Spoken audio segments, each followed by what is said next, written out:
dengan tema yaitu pemenang versus pecundang. Nah, sebelum kita memulai, mari saya mengajak kita untuk berdoa. Bapa, terima kasih untuk satu kesempatan hamba kembali dalam Instagram Live ini. Bahkan nanti teman-teman yang akan melihat di YouTube pun juga mereka pasti diberkati Tuhan. Dalam tema kami yaitu pemenang versus pecundang, kami akan menganalisa teks firman Tuhan dalam Yohanes pasal yang ke-8. Kami tahu bahwa kebenaran firman Tuhan tidak akan dapat digagalkan. Bahkan kebenaran firman Tuhan tidak mungkin sedikit pun salah.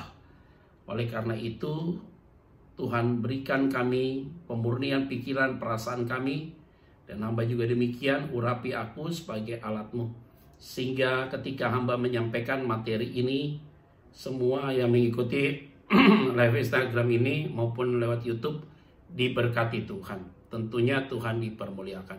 Di dalam nama Tuhan Kristus kami berdoa mengucap syukur. Amin.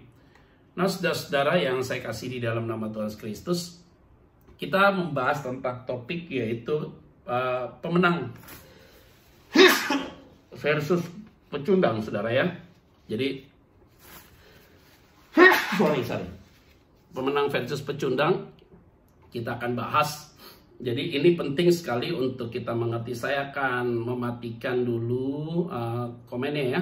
Saudara, nanti kalau saudara akan memberikan komen, saya akan membuka nanti kembali di bagian akhir. Saudara boleh kasih pertanyaan di bagian bawah ya, saudara. Ada tanda tanya itu ya, saudara ya. Oke. Jadi begini, saudara. Ini dalam konteks yaitu tentang perempuan yang berzina didapati oleh ahli-ahli Taurat dan orang Farisi. Kalau kita lihat ini konteks ini, saudara, ini cukup menarik karena kalau kita pelajari Alkitab ada Injil sinopsis. Jadi itu Injil sinopsis adalah Injil yang sama, saudara, kayak Matius, Markus, Lukas, dan Yohanes itu adalah tambahan. Nah, jadi biasanya di 3 Injil Matius, Markus, Lukas itu ada satu peristiwa yang dicatat oleh 3 Injil itu. Dan kemudian ada juga masuk di dalam Yohanes. Nah, kali ini Yohanes menulis dalam Yohanes pasal yang ke-8 tidak ditulis dalam Matius, Markus, dan Lukas. Hanya ditulis dalam Yohanes pasal yang ke-8.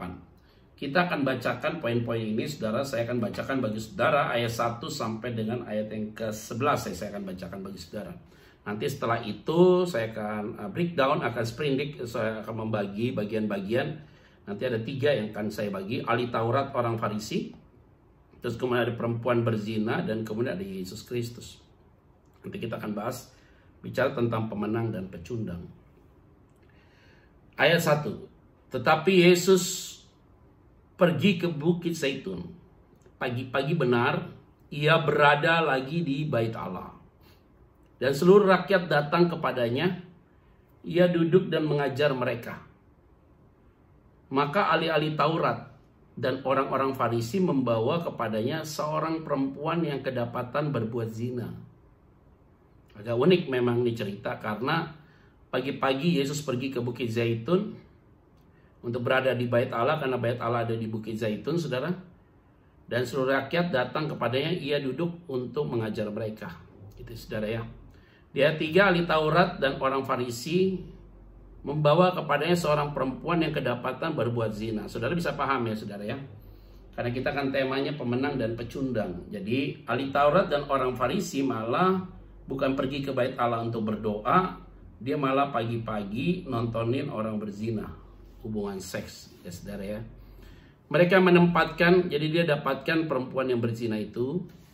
Mereka menempatkan perempuan itu di tengah-tengah, lalu berkata kepada Yesus. Jadi perempuan itu dipermalukan, dibawa ke tengah-tengah, lalu berkata kepada Yesus. Yang uniknya, mereka menempatkan perempuan itu tetapi lakinya nggak ada. Jadi lakinya siapa nih? Jangan-jangan lakinya nih teman-teman ahli Taurat dan orang Farisi. Jadi karena lakinya nggak ada. Biasanya kalau orang ketangkep berzina kan yang harus ditangkap dua-duanya, saudara ya. Jadi bukan hanya perempuannya tapi juga laki-lakinya juga harus ketangkep. Biasanya begitu ya, saudara ya. Jadi ini kan tidak bisa dilihatnya menjadi pilih kasih, seolah-olah ditangkap gitu nih. Jadi jangan-jangan lakinya ini temennya dia atau jebakan Batman gitu, saudara. Tapi saya tidak mau tafsirkan ke situ. Mereka menempatkan perempuan itu di tengah-tengah, lalu berkata kepada Yesus, "Rabi, perempuan ini tertangkap basah ketika ia sedang berbuat zina." Saudara lihat ya, pada zaman itu Israel di bawah pemerintahan Romawi, saudara. Nah, perempuan biasanya kalau orang yang didapati berzina dalam hukum Romawi itu biasanya perempuan itu diasingkan, dimarginalkan, dan kemudian dibuang. Artinya dimarginalkan, dibuang gitu ya, dipisahkan gitu ya, saudara ya. Tapi kalau dalam hukum Yahudi, maka dia harus dirajam oleh batu. Tetapi ingat saudara, pada saat itu adalah di bawah pemerintahan Romawi. Nah, ini harus tahu konteks dulu supaya tidak salah menafsirkan ya, begitu ya. Jadi karena konteksnya adalah saat itu di dalam pemerintahan Romawi. Nah, Musa, kalimat mereka ayat 5, Musa dalam hukum Taurat memerintahkan kita. Jadi dia mengutip hukum Taurat, orang Yahudi ini. Ingat ya, Yahudi itu bukan nationality, tapi Yahudi itu adalah kepercayaan. Yahudi itu adalah sebagai agama sampai hari ini. Jadi orang bilang Yahudi, yaitu adalah Yahudi agama, saudara ya.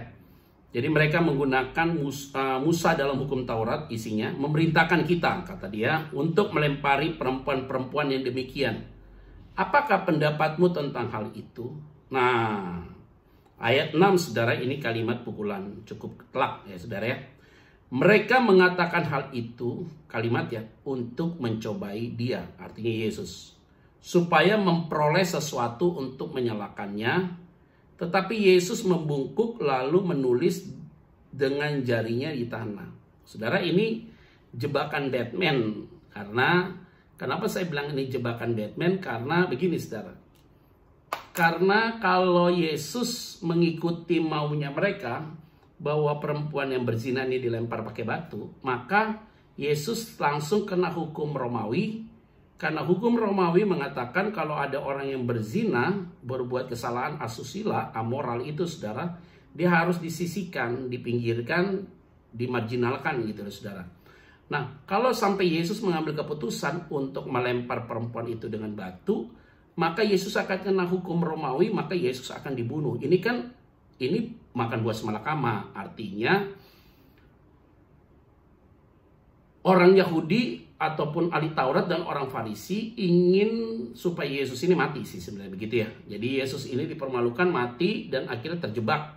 Nah, saudara, waktu dan saat itu, ini adalah satu peristiwa yang bisa dikatakan konspirasi ataupun kerjasama mereka untuk menjatuhkan Yesus, saudara, pada saat itu. Nah, Yesus membungkuk lalu menulis dengan jarinya di tanah. Ayat 7. Dan ketika mereka terus-menerus bertanya kepadanya, ia pun bangkit berdiri lalu berkata kepada mereka, "Barang siapa di antara kamu tidak berdosa, hendaklah ia yang pertama melemparkan batu kepada perempuan itu." Saudara tahu artinya apa? Ini adalah satu pernyataan hikmat yang Yesus sampaikan kepada mereka di ruang publik, saudara. Nah, saya bilang begitu kenapa di ruang publik? Karena begini, saudara. Ketika Yesus bilang siapa yang tidak berdosa, silakan lempar batu kepada perempuan ini. Artinya begini, kalau sampai di antara mereka ada yang lempar batu, maka mereka memposisikan diri tidak berdosa. Maka mereka yang mengaku diri tidak berdosa, dengan hukum Taurat, mereka menyamakan dirinya sebagai Tuhan. Itu berarti, saudara, ketika Yesus diperhadapkan dengan satu trik oleh mereka, Yesus masuk dalam jebakan mereka. Tetapi di sisi yang lain, Yesus memberikan sebuah pukulan keras kepada mereka, saudara, untuk memberikan sebuah pemikiran dalam bagi orang Yahudi bahwa kalau engkau tidak berdosa, yuk lempar batu kepada perempuan ini. Gitu ya kalimatnya. Jadi artinya kalau mereka lempar batu, itu berarti mereka Tuhan. Itu berarti kalau mereka Tuhan, mereka sudah menjadi Allah. Itu berarti kalau mereka sebagai Allah, itu berarti mereka akan mati juga disalibkan. Nah, jadi ini luar biasa sekali hikmat. Nah, nanti saya akan memberikan bagan, saudara, tentang pemenang versus pecundang. Nanti saya memaparkan dulu ayat per ayat ini, saudara, supaya saudara dapat dulu konsep berpikirnya dan konteks di dalam ayat itu, firman ini, supaya saudara tidak misinterpretasi atau mispenafsiran atau mispersepsi saudara, tetapi saudara punya pandangan yang sama dengan firman yang akan saya sampaikan. Ya, dalam konteks itu saudara, bahwa ketika Yesus berkata demikian, maka Yesus membalikkan keadaan. Jadi tadinya kartu itu dilempar kepada Yesus, Yesus kembalikan lagi kartunya kepada mereka untuk mereka putuskan. Ini hebat sekali saudara. Jadi ada orang yang ofensif, Yesus defensif, tapi secara defensif dia langsung ofensif secara spiritual. Maka ini adalah kekuatan wisdom saudara yang dimiliki oleh Yesus secara khusus. Oke, lihat baik-baik ya saudara ya. Maka dalam tadi konteks yang tadi sudah disampaikan, ayat yang ke-7 itu karena mereka mendesak, mereka terus menerus bertanya kepadanya, lalu Yesus itu bangkit, ya sudah, barang siapa dan segala macam di antara kamu yang tidak berdosa, hendaklah ia yang pertama melemparkan batu kepada perempuan itu. Lihat ayat 8. Ayat 8 firman Tuhan bilang begini, lalu ia membungkuk pula dan menulis di tanah. Ini berarti yang kedua kali dia membungkuk pula dan menulis di tanah. Ayat 9. Tetapi setelah mereka mendengar perkataan itu, pergilah mereka seorang demi seorang, mulai dari yang tertua, akhirnya tinggallah Yesus seorang diri dengan perempuan itu yang tetap di tempatnya. Wah, ini gitu saudara. Jadi mereka yang ingin mencobai Yesus sudah mempermalukan perempuan ini, dan perempuan ini ditonton hubungan seksnya karena tidak ada cerita yang lain. Saya tidak berani tafsirkan macam-macam. Apakah lakinya itu tidak ada juga dalam penangkapan perzinahan itu? Yang ditangkap adalah perempuan. Apakah ini sebuah rekayasa? Apakah ini sebuah make story yang dibuat oleh mereka untuk menjatuhkan Yesus? Tetapi kalau itu menjadi sebuah kebenaran dan perempuannya itu yang dipermalukan, lakinya itu bisa terjadi tafsiran-tafsiran bebas. Jangan-jangan lakinya itu temannya mereka, jangan-jangan komplotannya mereka, jangan-jangan satu komunitas dengan mereka. Sehingga itu tidak bisa saya tafsirkan terlalu bebas, saudara. Intinya perempuan itu ada di situ. Nah, ini kan bahaya ya saudara ya, menggunakan kesalahan orang dan mempermalukan orang. Tujuannya adalah untuk kepentingan pribadi. Ini jahat sekali nih orang, pecundang nih begini saudara ya. Nanti saya akan kasih tahu mendetailnya di situ. Jadi dia memakai kesalahan orang, terus kemudian dipakai orang itu dipermalukan, dan apa yang dia lakukan itu dibuat oleh mereka menjadi alat untuk menjatuhkan Yesus. Iya, jahat sekali orang ini ya saudara ya. Jadi ini kalau bisa dikatakan, ini orang benar-benar hatinya ini rusak. Tapi saudara lihat ya, yang melakukan ini ahli Taurat dan orang Farisi saudara. Ya, saya mau kasih tahu ahli Taurat dan orang Farisi.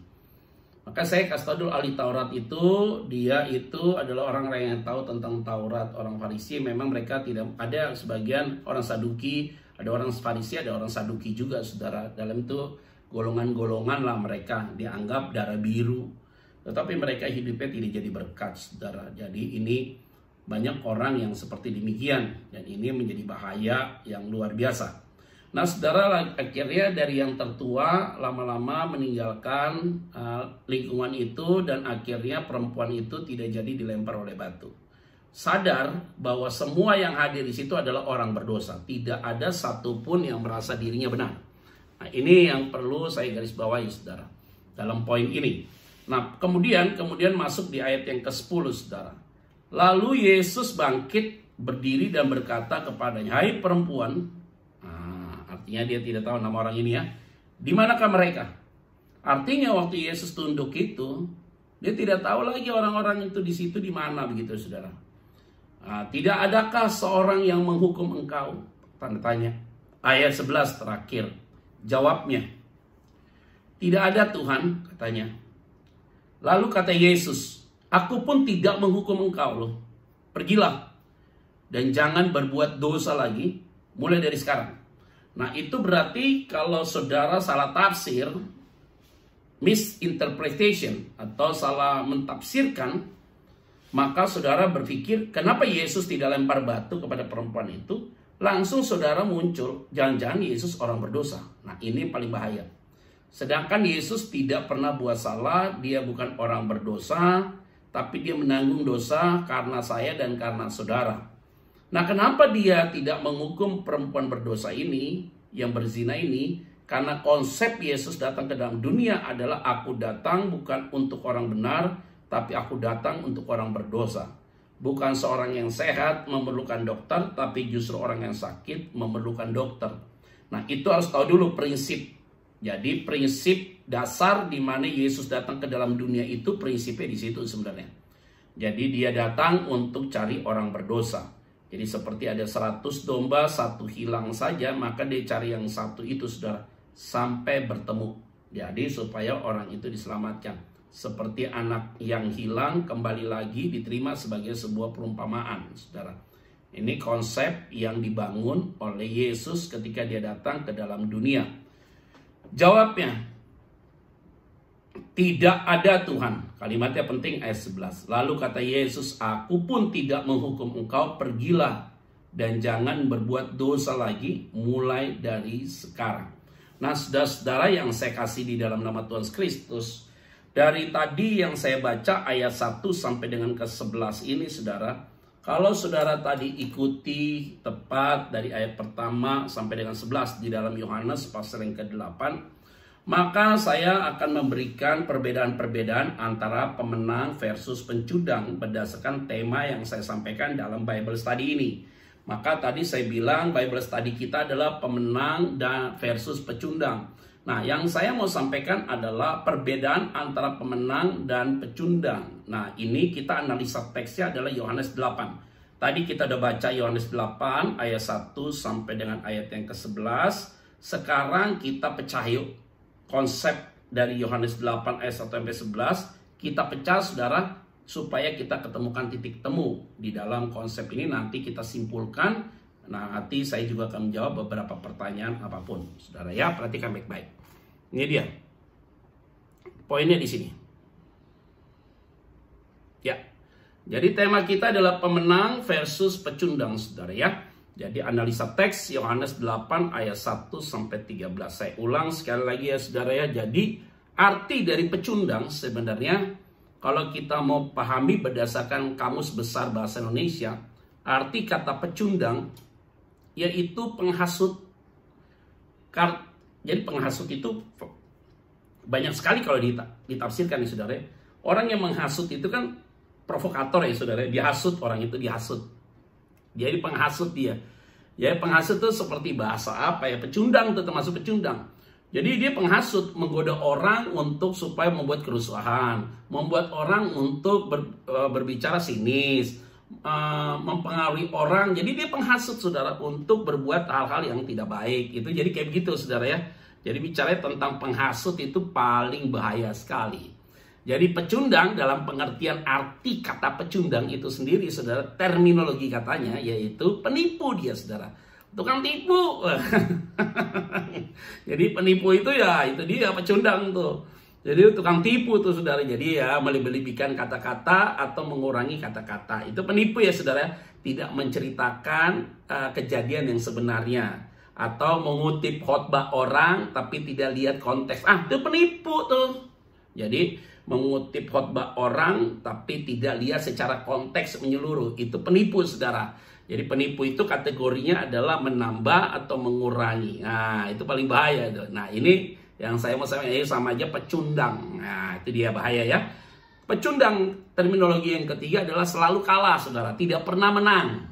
Jadi buat apapun kalah terus, apapun kalah terus, kalah pun kalah, karena tidak pernah berita yang menghasut, berita yang bohong itu bisa bertahan lama. Biasanya seiring waktu akan dibuktikan bahwa ini orang penghasutnya. Seiring waktu akan dibuktikan bahwa dia ini adalah penipu. Nah, jadi kan tadi kan cerita-cerita yang disampaikan oleh ahli Taurat dan orang Farisi, dibawa tuh perempuan berzina, kan ketahuan, saudara. Udah mulai ketahuan ini. Kalau nggak mereka ngotot dong, mereka ngotot. Harusnya mereka bisa ngotot dong. Ahli Taurat kan kita tapi berzina, nggak boleh begitu dong. Waduh, nggak, Yesus strike langsung. Jadi biasanya orang-orang kayak gini, saudara, orang penghasut, dia membuat rusak keadaan pecundang tuh begitu, saudara. Jadi dia make story dan segala macam, dan akhirnya banyak orang yang mengikuti tentang hal-hal demikian. Nah, biasanya orang yang percaya dengan berita-berita penghasut dan berita-berita bohong itu, sebenarnya orang yang percaya adalah orang yang punya karakter yang sama. Atau saya katakan dengan bahasa keras saya itu, mereka juga punya mental pecundang. Nah, ya lihat ya saudara ya. Ya biasanya selalu kalah saudara, ujungnya pasti selalu kalah. Biasanya begitu saudara ya. Nah, tidak pernah ada pecundang menang. Nggak ada. Ayo saudara lihat ya. Ahli Taurat, orang Farisi, terus kemudian Herodes, Pilatus, semua bayangin deh. Yudas dan segala macam orang-orang yang menyalibkan Yesus. Aduh, semua rusak deh saudara. Jadi pecundang itu saudara selalu kelihatannya menang di awal, di akhirnya selalu kalah. Tidak pernah orang fasik itu bisa bertahan lama. Tidak bisa. Dia akan dengan waktunya dia is going down, dia akan kalah total. Ya saya begitu saudara ya. Nah baru kita masuk saudara. Kriteria pecundang saudara. Yang pertama sudah pasti dia unbeliever. Dia tidak percaya. Artinya dia tidak percaya Tuhan. Jadi unbeliever dia. Dia tidak percaya Tuhan. Dia tidak believer. Dia bukan percaya kepada Tuhan. Pasti dia adalah orang yang tidak punya Tuhan. Atau dia tidak percaya. Pak, tapi kan ahli Taurat dan orang Farisi kan dia tahu firman. Tunggu dulu. Dia tahu hukum Taurat, tapi dia tidak mempercayai hukum Taurat. Itu lebih fatal, saudara. Jadi banyak orang yang tahu kebenaran, tetapi tidak melakukan kebenaran. Itu lebih fatal sekali, saudara. Jadi makanya saya bilang, ini orang unbeliever, dia tidak percaya saudara. Jadi saudara ngadepin orang-orang yang pecundang, saudara punya mental pecundang seperti ahli Taurat dan orang Farisi pada saat itu. Mereka tuh orang-orang yang tidak percaya, susah saudara. Kamu ngajak ngomong sama orang-orang yang basicnya tidak punya percaya pada Tuhan yang benar. Susah. Kalau engkau ngomong sama orang yang tidak pernah percaya Tuhan yang benar, susah. Kamu ngomong kayak debat kusir. Nah ini penting. Kayak saya paling males kalau ada orang ngajak berdebat tentang kebenaran firman Tuhan. Ingat baik-baik. Alkitab adalah kebenaran yang mutlak. Kebenaran tidak perlu diperdebatkan. Tapi kebenaran hanya penting harus disebarkan, di-sharingkan, dibicarakan dengan baik. Kalau kebenaran itu diperdebatkan, maka sebenarnya kebenaran itu tidak benar seutuhnya. Yang diperdebatkan adalah yang benar merasa sesuatu yang salah dibuat jadi benar. Itu yang harus diperdebatkan. Karena dia salah merasa diri benar. Itu yang harus diperdebatkan. Tapi kalau sudah benar tidak perlu diperdebatkan. Karena ada kata benar yaitu dikaiosune, ada aletheia.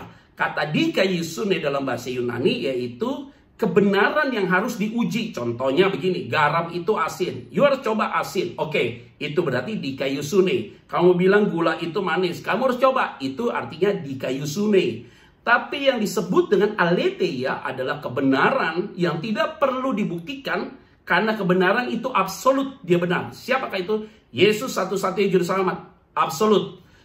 Kedatangannya kedua kali pasti akan terjadi, absolut. Alkitab Kejadian sampai Wahyu adalah kebenaran firman Tuhan, absolut. Itu disebut kebenaran yang aletheia, yang tidak perlu dibuktikan tapi dia membuktikan dirinya sendiri. Orang boleh bicara Yesus itu homoseksual. Orang boleh bicara Yesus itu ceweknya banyak. Orang boleh cerita tentang Yesus apapun. Tetap tidak punya kuasa. Cerita itu kan habis karena kebenaran akan muncul dengan sendirinya. Orang bilang Alkitab itu bukan firman Allah. Orang bilang Alkitab itu bohong. Tetapi dari dulu sampai sekarang banyak orang pintar. Banyak orang yang lebih pintar. Banyak orang yang menjadi profesor, doktor, segala macam. Tidak ada satu kata pun di dalam Alkitab Kejadian sampai Wahyu yang diubah. Itu disebut dengan aletheia. Kebenaran yang tidak perlu dibuktikan. Tapi karena itu sudah benar secara absolut. Itulah yang disebut dengan aletheia. Ini penting sekali untuk saudara mengerti tentang konsep kebenaran itu sendiri. Jadi orang itu kriteria pecundang adalah orang ahli Taurat dan orang Farisi dalam konteks Yohanes pasal 8. Dia tidak percaya. Yang kedua, kriteria pecundang itu apa, saudara? Mencari kesalahan orang, saudara. Ini paling bahaya. Jadi pecundang itu, saudara, selalu ingin mencari kesalahan orang. Jadi orang yang benar dicari kesalahannya. Apalagi orang yang salah akan dihancurkan oleh dia. Nah, inilah yang dilakukan oleh ahli Taurat dan orang Farisi, saudara. Ahli Taurat dan orang Farisi, mereka mencari kesalahan orang untuk dipermalukan. Ini bahaya sekali, saudara. Wow. Kalau kita mengaku orang Kristen dan kemudian kita mengaku anak Tuhan, tetapi kita mencari kesalahan gereja satu, kita mencari kesalahan pendeta satu, kamu pecundang. Sudah pasti kamu pecundang. Karena itu yang tidak boleh diterapkan di dalam kehidupan kekristenan kita. Hati-hati, saudara. Jangan-jangan kamu unbeliever. Tapi Pak, saya believer. Jangan-jangan kamu ilalang. Tapi Pak, saya ini orang percaya. Jangan-jangan kamu kambing bukan domba. Nah, ini waspada, saudara. Jadi orang yang sering mencari kesalahan orang, saudara, dia memiliki mental pecundang. Itu yang diterapkan ahli Taurat dan orang Farisi. Dia intip Yesus pagi-pagi pergi ke bait Allah, Bukit Zaitun untuk berdoa dan mengajarkan orang banyak. Harusnya ahli Taurat dan orang Farisi berada dong di bait Allah di Bukit Zaitun. Kenapa mereka ngintip? Masa sih pagi-pagi Yesus datang ke bait Allah untuk berdoa, mengajar di sana? Malah ahli Taurat orang Farisi sibuk ngintipin orang berzina. Aneh itu, saudara. Itu tujuannya untuk mencari, saudara, kesalahan orang. Jadi kalau kita lagi khotbah diintip, kalau kita lagi nyampaikan kebenaran firman diintip. Nih salah di mana nih? Omongannya salah di mana? Itu akan diserang. Ngeri, saudara. Orang-orang kayak gitu adalah pecundang. Wah, saya ngomong keras nih, saudara. Jadi kita ini harus membedakan antara pemenang dan versus pencundang, saudara. Makanya saya selalu bilang sama orang-orang benar, orang-orang yang disebut pemenang, saudara itu jangan suka ikutan hal-hal yang tidak baik, saudara. Artinya menjelekan pendeta, menjelekan gereja dan segala macam. Tidak boleh, saudara. Karena kita ini bukan pecundang. Kita ini bukan ahli Taurat dan orang Farisi, saudara. Ya. Yang ketiga, memanfaatkan kesalahan orang, saudara. Jadi dilihat ini perempuan berzina, diambil orang itu dibawa ke hadapan Yesus. Kasihan. Dia memanfaatkan kesalahan orang itu untuk kepentingan dia. Ngeri, saudara. Aduh. Saudara ambil nih kesalahan orang. Saudara pamerkan kesalahan orang itu. Terus saudara sudah ambil kepentingan dua lebih itu. Nggak boleh begitu, saudara. Kayak saya selalu bilang begini ya. Media sosial bagus, saudara. Saya tidak bilang media sosial tidak bagus. Media sosial bagus. YouTube, Instagram, oke. Tetapi saya lihat lama-lama media sosial digunakan, diisi oleh konten-konten yang settingan, di make story, dibuat-buat, tapi tidak real. Supaya mendapatkan orang yang nonton lebih banyak, terus punya kepentingan secara finansial juga ada di situ. Ya, kita sebagai anak Tuhan sebenarnya tidak perlu begitu. Kita tidak boleh mencari sensasional atau berita-berita yang sensasional yang supaya menarik orang. Tidak penting begitu, saudara. Sebenarnya kita harus meminimalkan, saudara, supaya memberikan pandangan-pandangan yang positif, pikiran-pikiran yang positif, supaya follower kita yang nonton kita itu bisa merubah paradigma mereka menjadi paradigma yang realistis, yang realita. Jadi mereka tidak masuk dalam cerita yang fiksi, tapi mereka masuk dalam cerita yang real, saudara. Nah, ini penting sekali. Dalam Bible study ini saya selalu mengingatkan kita bahwa saudara sedang ada dalam satu channel atau dalam satu Instagram atau channel ini, saudara, untuk kita sama-sama berpikir positif, melihat segala sesuatu positif, tidak ada yang direkayasa, tidak ada yang disetting, supaya saudara bisa bertumbuh di dalam Tuhan. Ini penting sekali, saudara. Karena saudara tidak memanfaatkan kesalahan orang. Nah, sekarang kesalahan orang diambil, diekspos, supaya kita trading. Wah, trading itu jual beli ya. Jadi trending dia, langsung naik dia. Wah, ini jadi bahaya, saudara. Jadi ini ahli Taurat dan orang Farisi, dia mengambil momen itu, saudara, untuk jatuhkan Yesus supaya pamornya naik. Kasihan itu perempuan yang berzina. Poin yang keempat, saudara, firman Tuhan dipakai untuk menjatuhkan. Ini bahaya sekali, saudara. Jadi ini yang paling bahaya adalah kita sebagai hamba Tuhan, koreksi buat saya ya, buat kita semua sebagai pelayan-pelayan Tuhan. Ketika kita pakai firman untuk menyerang orang, itu bahaya sekali, saudara. Jadi itu tidak boleh. Pakai firman untuk tembak orang, itu nggak boleh. Jadi itu Tuhan marah sekali hal-hal itu. Nah, mereka pakai hukum Taurat untuk menjatuhkan Yesus. Maka mereka bilang ini, menurut Musa dan hukum Taurat, bahwa orang yang perempuan demikian harus dilempar pakai batu. Jadi mereka menggunakan kebenaran itu. Lihat ya cara kerja iblis yang kemarin saya sampaikan. Iblis tuh pakai firman, saudara. Dia tahu firman untuk menjatuhkan Yesus ketika Yesus berpuasa 40 hari 40 malam, saudara-saudara. Masih ingat ya cerita pada hari Selasa yang kemarin, yaitu pada live Instagram saya sebelumnya. Nah, ini yang dilakukan kembali oleh ahli Taurat dan orang Farisi menggunakan firman atau hukum Taurat untuk menjatuhkan Yesus. Nah, baru kita masuk saudara di dalam poin pemenang. Nah, dalam konteks yang tadi saya katakan Yohanes pasal yang ke-8 di ayat 1 sampai 11. Tadi kan saya bilang saya akan bagi itu, saya akan pecah semua. Nah, arti pemenang itu apa? Pemenang itu artinya dia selalu mengalahkan musuhnya. Hebatnya saudara. Saudara pemenang, saudara bukan pecundang. Oke. Jadi kalau kita ini pemenang, jadi apapun yang ada di depan kita, musuh kita, kekuatan dia, bentuk apapun, pasti kita akan mengalahkannya. Amin ya saudara ya. Pasti kita akan mengalahkannya. Nah, masalahnya waktunya ada yang singkat, ada yang middle, ada yang cukup panjang. Nah, ini butuh konsistensi sih sebenarnya gitu ya. Jadi kita dapat mengalahkan setiap musuh-musuh kita. Nah, itu disebut dengan arti pemenang dalam konteks terminologi kata ya saudara ya.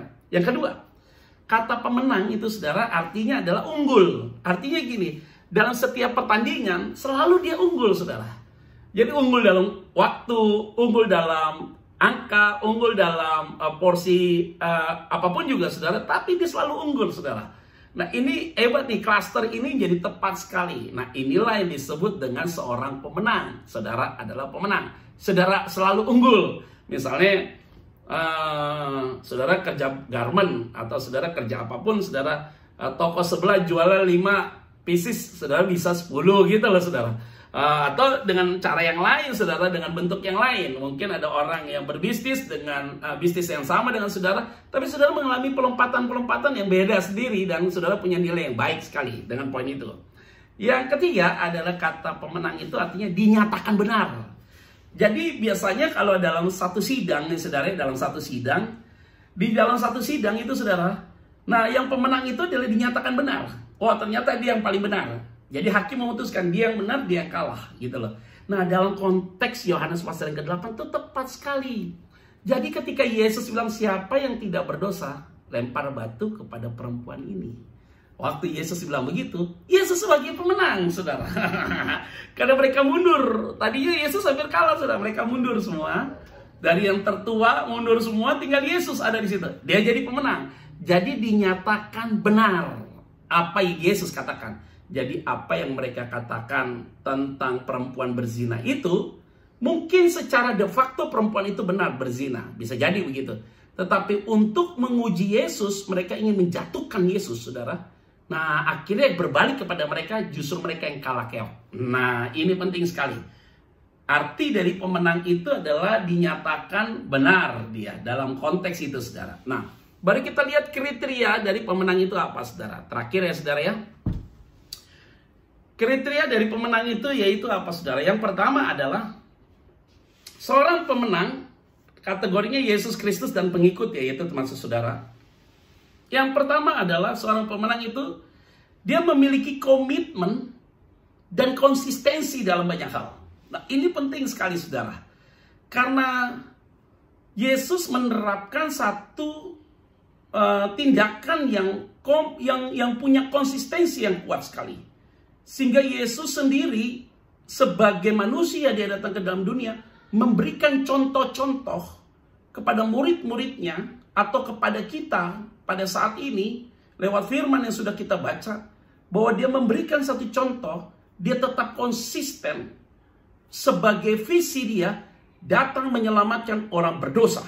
Sehingga orang yang berdosa itu tidak dihukum tapi diberikan kesempatan. Artinya Yesus itu tetap berkomitmen konsisten. Ingat baik-baik saudara. Kedatangan Yesus ke dalam dunia adalah sebagai manusia, bukan sebagai Tuhan. Maka ketika Allah datang sebagai manusia, yaitu wujudnya adalah Yesus, maka Yesus tidak boleh mendeklar kalau dia adalah Tuhan. Maka ketika ada orang yang berkata engkau Mesias, Yesus bilang sesuai dengan perkataanmu. Kepada perempuan Samaria, akulah dia. Tapi Yesus tidak boleh mendeklar kalau dia adalah Mesias atau dia adalah Tuhan. Karena dia harus konsisten dengan kedatangan dia ke dalam dunia sebagai manusia. Kalau itu nanti akan terjadi kontradiksi. Yaitu komitmen dia datang sebagai manusia dan kemudian dipatahkan dengan pengakuan dia sebagai Tuhan, maka clear saudara, maka terjadi kontradiksi itu saudara di dalamnya.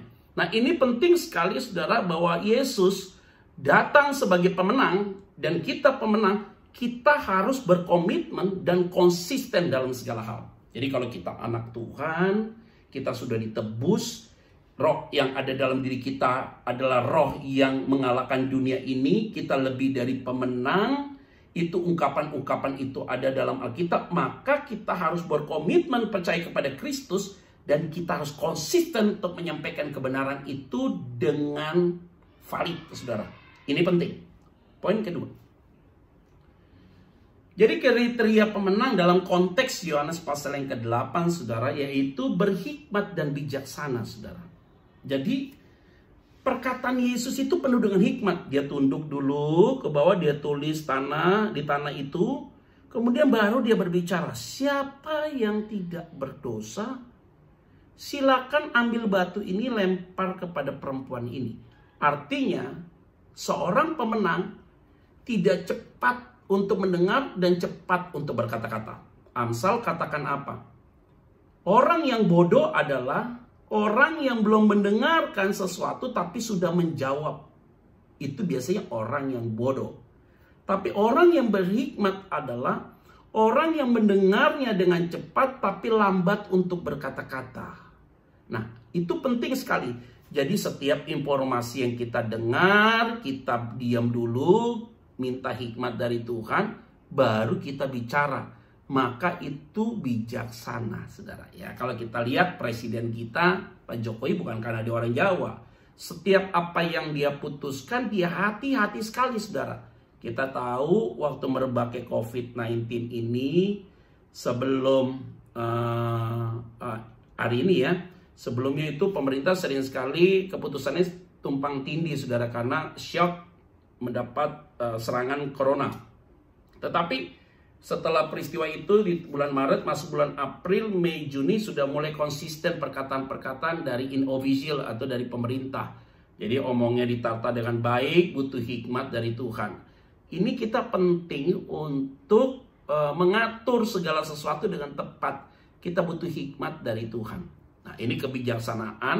Apa itu bijaksana? Yaitu mengambil keputusan yang tidak berpihak ke kiri dan ke kanan, tetapi harus according to Bible, berdasarkan prinsip kebenaran firman Tuhan. Itu penting sekali, saudara.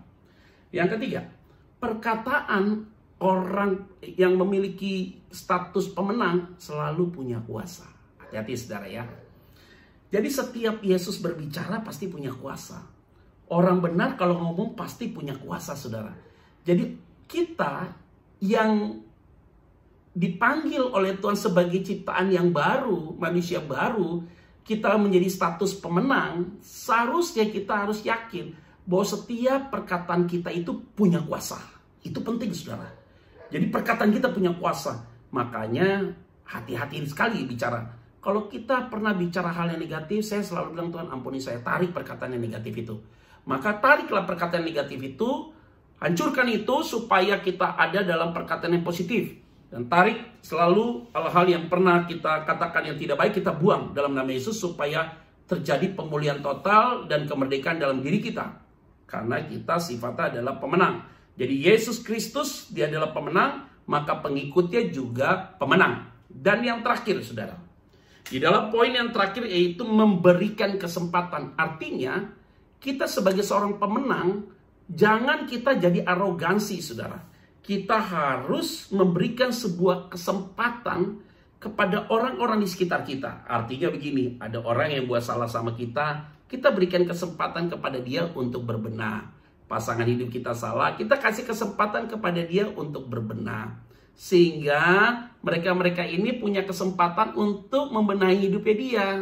Nah ini penting sekali. Seorang pemenang, dia tidak boleh arogansi, dia tidak boleh otoriter, tapi membuat ruang gerak kepada mereka supaya mereka juga mengalami pemulihan. Nah ini penting, saudara, yang saya mau sampaikan. Jadi saudara ada di posisi mana? Apakah saudara pemenang atau saudara pecundang? Dan saya yakin dan percaya saudara sudah tahu apakah saudara pemenang dan apakah saudara pecundang. Ini yang saya sampaikan dalam konteks ini. Dan saya yakin dan percaya saudara semua sudah diberkati, diberikan pemahaman tentang hal ini. Kita akan membahas dan saya akan membuka kolom ini